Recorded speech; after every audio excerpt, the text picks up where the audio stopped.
Great job ఉదయ. ఈరోజు scratch అడ్వెంచర్లో మనం నేర్చుకున్న వాటిని గుర్తించుకోవడానికి ప్రయత్నిద్దామా? అవును. ఈరోజు మనం ఏం నేర్చుకున్నామో చెప్పగలరా? కోడింగ్ అనేది కంప్యూటర్కు ప్రత్యేక సూచనలు ఇవ్వడం లాంటిదని మేము తెలుసుకున్నాము. మనం ఇచ్చే ఆదేశాలని బట్టే కంప్యూటర్కి ఏం చేయాలో అర్థమవుతుంది. బాగా చెప్పారు. నేను చాలా సంతోషంగా కోడింగ్ నేర్చుకున్నాను. ఈరోజు మీరు ఇంకా ఏం నేర్చుకున్నారు?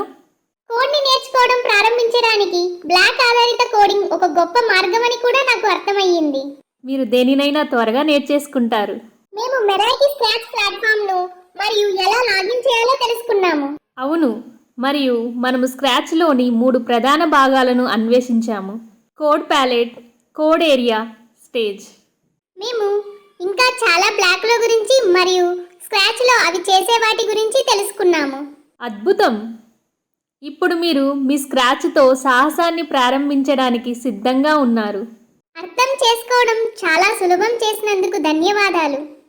మీ వివరణలు చాలా బాగున్నాయి. వెల్కమ్.